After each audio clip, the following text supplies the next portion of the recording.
राम जय राम जय जय राम श्री राम जय राम जय जय राम श्री राम जय राम जय जय राम श्री राम जय राम जय जय राम परमहंस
जय रघुवीर समर्थ। आज या पुणे पीठावरती सद्गुरूंचा अश्व आलेला आहे, त्याचं आगमन झालेलं आहे आणि तुम्हा सर्वांच्या अगदी भक्तिपूर्वक वातावरणामध्ये या अश्वाचं स्वागत झालेलं आहे. अभिषेक आणि प्राणप्रतिष्ठेचा कार्यक्रम या ठिकाणी संपन्न झालेला आहे. आपण सगळे भाग्यवान आहात. या पुणे पीठाची प्रगती अश्वगतीनं सुरू आहे आणि महाराजांनी ज्या पद्धतीनं सांगितलेला अश्व आहे त्या पद्धतीनं हा अश्व पुण्याचे नगरकर सराफ यांच्याकडून तयार झालेला आहे. या अश्वासाठी योगदान अमोल तामणकर आणि वैभव जोशी यांच्याकडून घेण्यात आलेलं आहे. ही सेवा त्यांना विशिष्ट सेवा म्हणून देण्यात आलेली होती. या सेवेचा अर्थ खूप वेगळा आहे आणि त्यांनी ही सेवा या ठिकाणी अर्पण केलेली आहे. आज या सेवेचा अर्थ खूप वेगळा आहे. हा अश्व इथं या ठिकाणी येणं हे पुणे नव्हे, प्रत्यक्ष भारताबाहेरचे जे आपले शिष्य मंडळी आहेत, भक्त आहेत, या सगळ्यांच्या उद्धाराचं कारण या ठिकाणी बनलेलं आहे.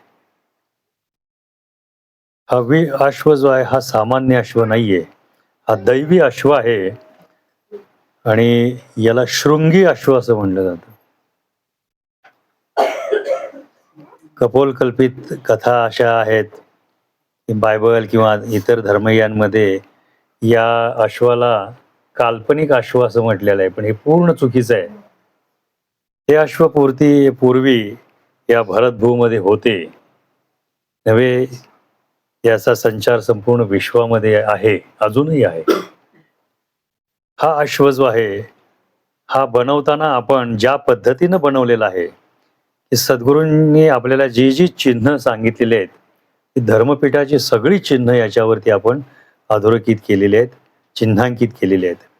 या अश्वाचा चेहरा तुम्ही बघाल तर बरोबर मध्यभागी डोक्याला त्याच्या श्री असं अक्षर दिलेलं आहे. श्री हे आद्यशक्तीचं चिन्ह आहे. तर श्री जे या अश्वाची पूजा करतील, धारणा करतील, सेवा करतील, त्या सर्वांना लक्ष्मीचा कृपाशीर्वाद असणार आहे. अष्टलक्ष्मी ज्या आहेत त्या अष्टलक्ष्मीचा कृपाशीर्वाद असणार आहेत. अश्वाच्या दोन्ही बाजूला छातीवरती एका बाजूला शंख आहे आणि दुसऱ्या बाजूला त्रिशूळ आहे. हे दोन्ही चिन्ह जे आहेत ते आपल्या धर्मपीठाची चिन्ह आहेत. अश्व हे गतिमानतेचं प्रतीक आहे. हा अश्व जो आहे याची गती जी आहे ही मनाच्या गती एवढी किंवा त्याच्यापेक्षाही किंबहुना जास्तच गती आहे. हा शृंगी अश्व काय हे मी तुम्हाला याचं महात्म्य सांगेनच. प्रथम ही जी चिन्ह आहेत ही सगळी तुम्हाला एकदा सांगतो. अश्वाच्या उजव्या बाजूला ओम हे अक्षर आहे. ओम हे पूर्ण ब्रह्म आहे.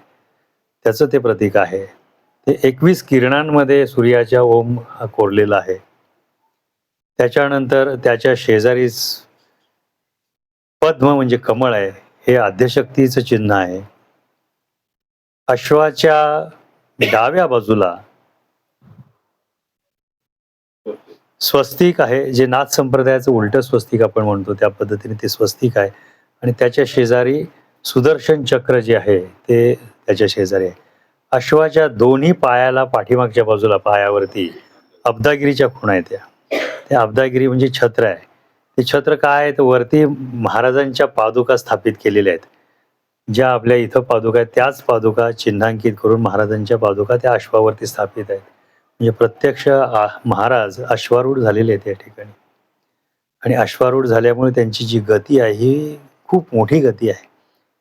त्या गतीनं या ठिकाणी जे जे भक्त येतील, शिष्य येतील किंवा या अश्वाचे ज्या ज्या ठिकाणी नुसतं स्मरण होईल त्या त्या भक्तांची कार्य सुद्धा तितक्याच जलद गतीने घडणार आहेत.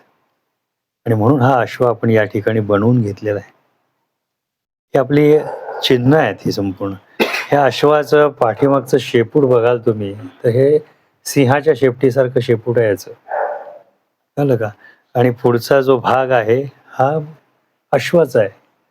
त्यामुळं हा अश्व जो आहे हा शृंगी अश्व. त्याच्या बरोबर डोक्यावरती शृंग म्हणजे मराठी भाषेत आपण त्याला शिंग म्हणतो, तर ते शिंग आहे.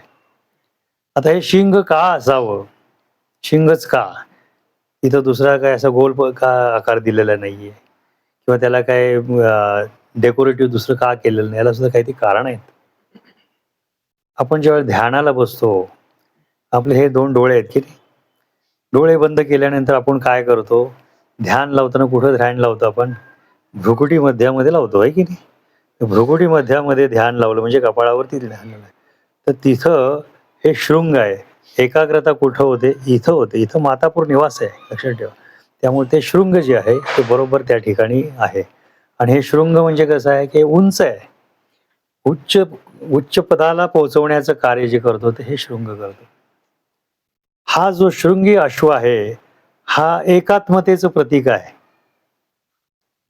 ज्याच्या मनामध्ये अनेक वेळा द्वंद्व चालत असतात, विचार सतत येत असतात आणि किंबहुना प्रत्येकाच्याच मनामध्ये राग, द्वेष, लोभ, मद, मोह, मत्सर हे षड्रिपू सुद्धा काहूर माजलेलं असतं. त्यामुळे एकाग्रता होणं फार मुश्किल असतं.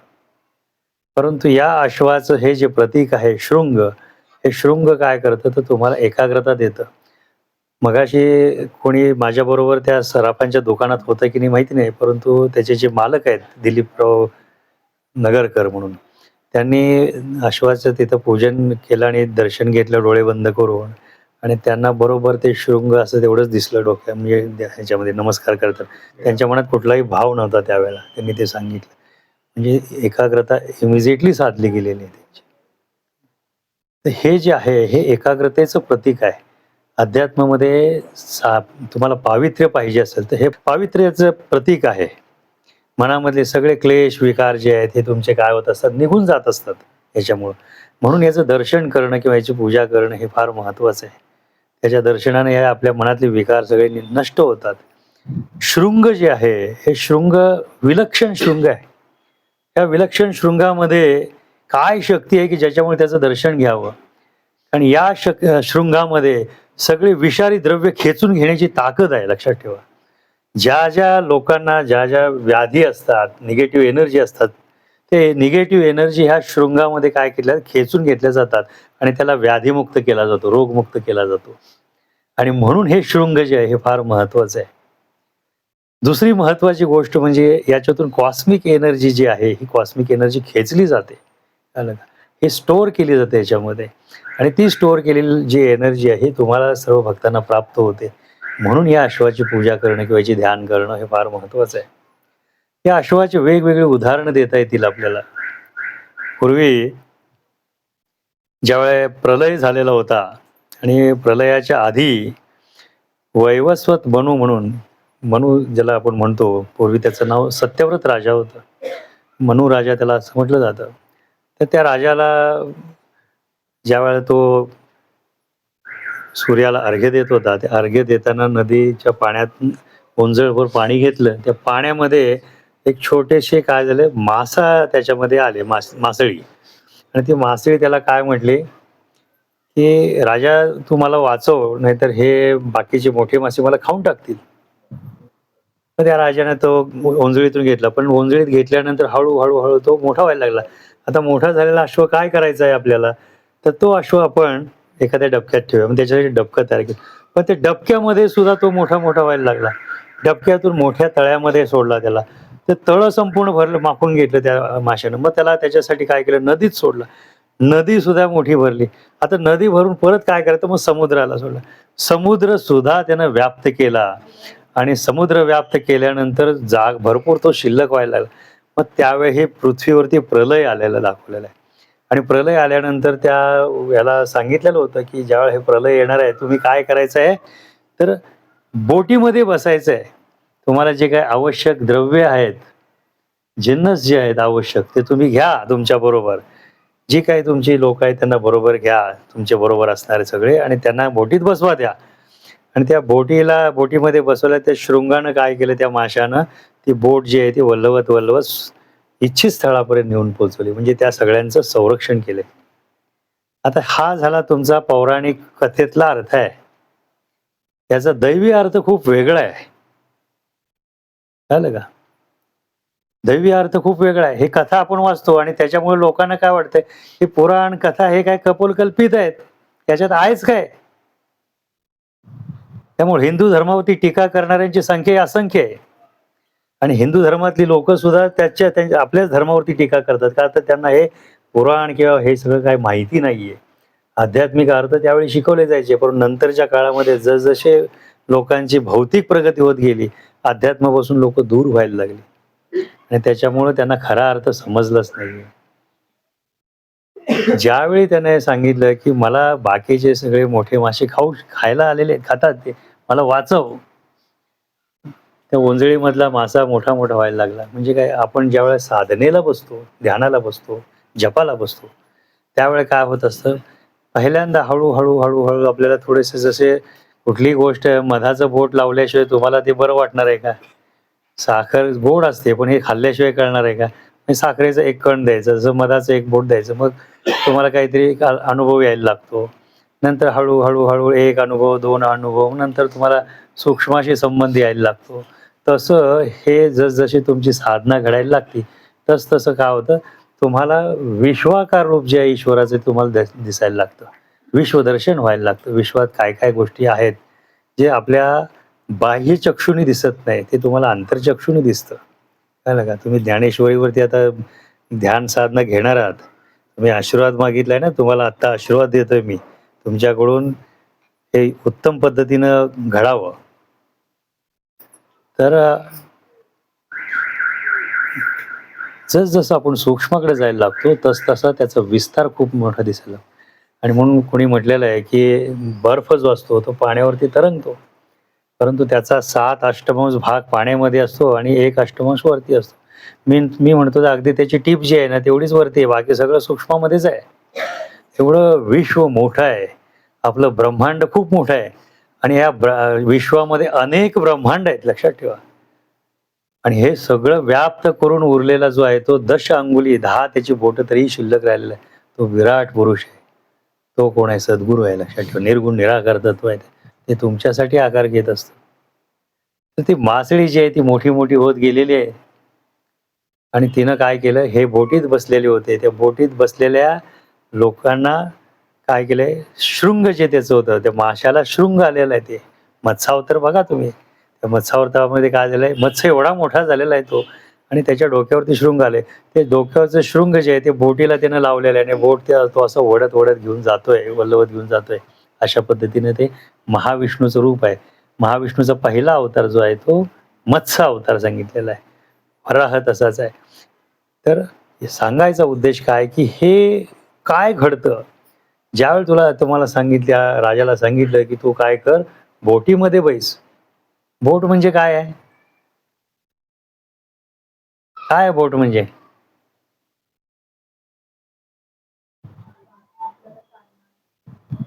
आपल्याला तारणारं काय आहे? आपल्याला तारणारी गुरूने दिलेली साधना आहे. बोटीत बस म्हणजे काय? तू साधनेला सुरुवात कर. साधना तुम्हाला काय करते पैल तीरापर्यंत घेऊन जाते. त्याचं नेण्याचं काम कोण करतं? तर गुरु करतो. मत्स्य म्हणजे कोण आहे? गुरु आहे तो. कळलं का? विष्णू आहे तो, महाविष्णू गुरु आहे सगळ्यांचा. तर तो काय करतो? ते बोट वल्हवत, वल्हवत घेऊन जात असतो. तुम्ही फक्त साधनेच्या बोटीमध्ये बसायचं आहे. तुम्हाला वाटेल साधना आपण करावी लागते. आपण पाठीमागे बऱ्याच वेळा सांगितलेलं आहे, की साधना ही आपण करत नसतो. साधना ही घडवून घेतली जाते, केली जाते. जो म्हणतो मी साधना करतो, मी 8-8 तास बसतो, साधना करतो, त्याची साधना ही शून्यत्वात येते. असं आहे. जो म्हणतो, की गुरु माझी साधना करून घेतो, तो खऱ्या अर्थानं तरतो. म्हणून सद्गुरू जो आहे, हे बोटीचं उदाहरण का दिलं, की त्या बोटीमध्ये बसा. प्रलय म्हणजे काय? हे मनामध्ये तुमचा चाललेला गोंधळ आहे सगळा, कळलं का? विचार आहेत, शंका, कुशंका सगळ्या गोष्टी आहेत. षड्रिपू आहेत. हे सगळ्याचं काय काहूर माजले आतमध्ये. त्यामुळे एकाग्रता होत नाही. मग हे जे बाह्य चक्षु आहे, ते आंतरचक्षु जर झाले, तर तुमचा शृंग या ठिकाणी आहे. त्याला माता पौर्णिमास म्हणतात. तिथे एकाग्रता होते आणि त्याचं प्रतीक म्हणजे हे शृंग आहे, लक्षात ठेवा. दुसराही याचा दाखला देता येईल आपल्याला. पूर्वी विभांडक नावाचे एक ऋषी होते आणि विभांडक ऋषींच्या काळामध्ये काय घडलं, ते पूर्ण ब्रह्मचर्य होतं त्यांचं. आणि ब्रह्मचर्य असल्यामुळं स्त्रीचा संपर्कच नको. मोह माया हे तिथून सुरू होते. मोह हे माया जी आहे स्त्री रूप आहे. कळलं का? मोहवणार आहे तुम्हाला. म्हणून त्यांनी त्याच्यापासून दूर राहावं आपण. म्हणून कधीही स्त्रीशी संपर्क नको, लग्नच केलं नाही त्यांनी. परंतु काय झालं, की त्यांचं वीर्य जे आहे ते पाण्यामध्ये पडलं आणि तिथं त्या पाण्याच्या जवळ एक हरणी आली होती. गवतावरती ते वीर्य गेलं आणि ते गवत त्या हरणीनं काय केलं, ग्रहण केलं. आता ती हरणी कोण होती? तर ती अप्सरा होती स्वर्गातली. तिला शापित असल्यामुळे ती हरीण झालेली होती. त्या हरिणीला गर्भधारणा झाली त्याच्यामुळं आणि तिच्यामुळं तिच्यातून जे प्रसव झाला ते शृंगी ऋषी झाले त्याला. तर शृंगी म्हणजे डोक्यावरती शृंगच आहे. आता ती दैवलोकातली होती ती. हे मनुष्य लोकातले होते. परंतु देवलोकातले ते जे गुण असतात त्याच्यामुळे त्याच्यावरती शृंग आला. कारण हा सुद्धा काय तर तपश्चर्येचाच पुतळा होता हा. मग यानं विचार केला, की याला अजिबात मोहमाया बाधली नाही पाहिजे. काय केलं पाहिजे मग? याला सगळ्यांच्यापासून दूर ठेवायचं. त्याने आश्रम जंगलामध्ये केला. तिथं कोणीही यायचं नाही असं सगळ्यांना नियम घालून दिला. आणि तो लहानपणापासून त्या जो बाळ होतं त्याचं नाव शृंगी ऋषी ठेवलेलं आहे. तर त्याला वेद, विद्या, उपनिषद हे सगळं शिकवलं त्यांनी. पारंगत केलं त्याच्यामध्ये. साधना करून घेतली त्याच्याकडून आणि अतिशय दिव्य असा पुरुष तयार झाला. आणि त्याच वेळा काय झालं, की रोमपद नावाचा राजा होता. त्या राजाच्या राज्यामध्ये पाऊसच पडत नव्हता. वरुणाची अवकृपा होती तिथं. मग त्यांना सूचना दिली गेली, की असा कोणीतरी तपस्वी पाहिजे, की ज्याच्या मनामध्ये कधीही कामभाव किंवा कामना उत्पन्न झालेली नाहीये. कुठलेही विकार ज्याच्या मनाला चिकटले नाहीत. असा कोणतरी तपस्वी पाहिजे. त्याच्या हस्ते जर इथं यज्ञ केला, तर वरुण देवता प्रसन्न होईल आणि या ठिकाणी पर्जन्यवृष्टी होईल. आता असा कोण असू शकतो? त्यांनी चौकशी केल्यानंतर कळालं, की असे एक आहेत, की जे शृंगी ऋषी आहेत. आता ते तर त्या आश्रमाच्या बाहेर येत नाहीत. विभांडक ऋषी काय करायचे, की त्याला सकाळी त्याचं कंदमुळं वगैरे आणून दिले, की त्याला सांगायचे, "तू इथं आश्रमात राहा आणि मी तपश्चर्येला बाहेर जातो."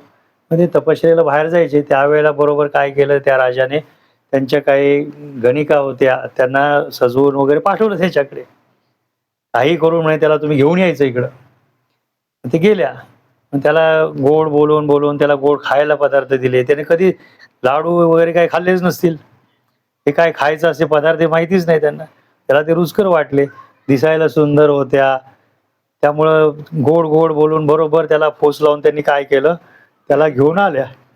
त्या घेऊन आल्या, राज्याची सीमा एक पाऊल त्यानं फक्त आतमध्ये टाकलं, ते ढगांचा कडकडाट झाला, विजांचा कडकडाट झाला त्यावेळेला आणि पर्जन्याची वृष्टी झाली त्या ठिकाणी. अनेक वर्ष त्या ठिकाणी पर्जन्यवृष्टी झालेली नव्हती. तर त्यावेळी ती पर्जन्यवृष्टी झाली आणि पर्जन्यवृष्टी झाल्यानंतर आता हा इथंच राहायला पाहिजे. हा जर इथून परत गेला आणि परत वरुणाची अवकृपा झाली तर काय करायचं? मग त्यांनी युक्ती काढली. त्यावेळी दशरथाची एक मुलगी होती, तिचं नाव शांता. तिला या राजानं काय केलं की दत्तक घेतले आणि दत्तक घेतल्यानंतर तिचं लग्न त्या शृंगीबरोबर लावून टाकलं आणि त्याला राज्याच्या गादीवर बसवून टाकला लगेच. आता विचार करा की एवढं लग्न करून देऊन गादीवर बसवला, आता तो संसारी झाला. आता काय करायचं? संसारात रमायला लागला. त्याच्या वडिलांना कळालं की हे असं काय घडलं की हा कुठं गायब झाला. त्यांनी जाणलं की ह्याला कोणीतरी फोस लावून नेलेला आहे. आले ते शोध, राजाकडे रागानं आले. माझ्या मुलाला मी हे मोहजालापासून सगळ्यापासून दूर करायचं होतं मला आणि तरी सुद्धा म्हणे तू इथं फसणं. पण त्याबरोबर ते वधू जी कन्यावधू त्याला मिळालेली होती, पुत्रवधू, तिला बघितल्यानंतर तो म्हटला की आता हा राजा जो आहे याला राजावरच बसवा आणि तुम्ही काय करा, त्याला राज्य करू देत. तो तपस्वीच आहे, पण खऱ्या अर्थानं हा अधिकाराचा भोगी आहे. या नशिबात राजयोग आहे. आणि त्याच शृंगी ऋषींनी दशरथाचा पुत्रकामेष्ठी यज्ञ केला आणि त्याच्यामुळं त्याचं पुत्रकामेष्ठी यज्ञ पूर्ण झाल्यानंतर काय झालं की त्या राजाला 4 पिंड मिळाले. ते पिंड त्या 3 राण्यांनी खाल्ले आणि त्याच्यामधून हे राम, लक्ष्मण, भरत, शत्रुघ्न आणि हनुमंताचा जन्म झालेला आहे. तर शृंगी जे आहेत, हे शृंगी हे औषध सुद्धा आहे, लक्षात ठेवा. हे शृंग जर उगाळून पाजलं तर लोक व्याधीमुक्त होतात. ज्यांना विषबाधा वगैरे होतात त्यांना जर हे शृंग उगाळून पाजलं गेलं तर ते काय होतं, त्यांच्या विषबाधा नष्ट होतात. असं हे औषधी गुणधर्म असणारं सुद्धा हे शृंग आहे. म्हणून हा जो अश्व आहे याला शृंगी अश्व म्हणायचं. याला युनिकॉर्न वगैरे तुम्ही काही बाकीच्या जगातामध्ये नावं दिली त्याला काही अर्थ नाहीये. कळलं का? आमच्या दृष्टीनं हा शृंगी अश्व आहे, हा महाराजांचा अश्व आहे. हे प्रत्यक्ष महाराजांचंच तत्व आहे, सद्गुरु तत्वच आहे या ठिकाणी. आणि आज तुम्ही सगळ्यांनी या ठिकाणी प्राणप्रतिष्ठापनेचा कार्यक्रम पण पाहिलेला आहे. याचं अतिशय सुंदर तुम्ही स्वागत केलेलं आहे. त्यामुळं याची कृपा ही तुमच्या घराण्यावरती वंश परंपरागत राहील, आम्ही तुम्हाला आशीर्वाद देतो या ठिकाणी. जय जय रघुवीर समर्थ.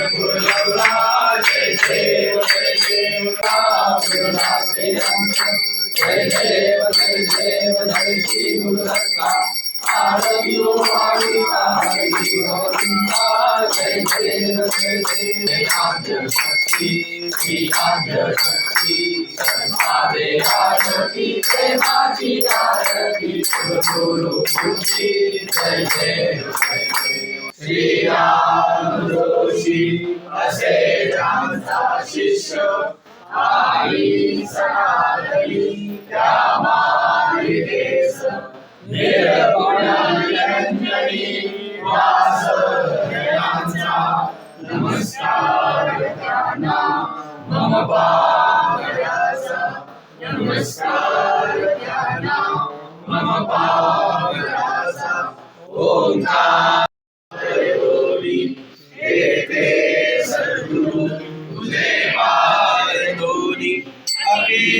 विश्वासी तू बाप हमारी तुझे भक्ति प्रेम सदान देई जाई सर्वगण तू विसाव्या शक्ती वसंतगण क्षेत्री हे आद्य शक्ती वसंतगण क्षेत्री हे आद्य शक्ती परमाऊ सवेला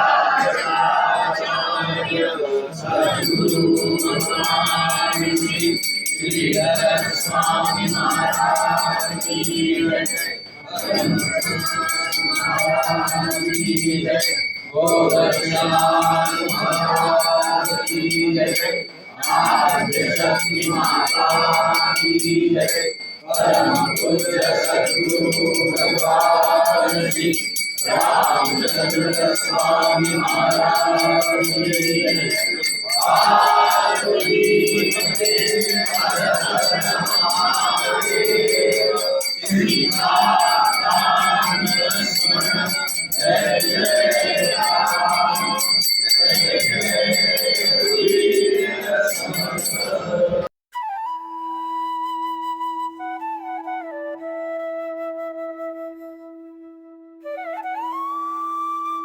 अध्यात्मावर अशीच माहिती मिळवण्यासाठी देव माझा चॅनलला सबस्क्राईब करा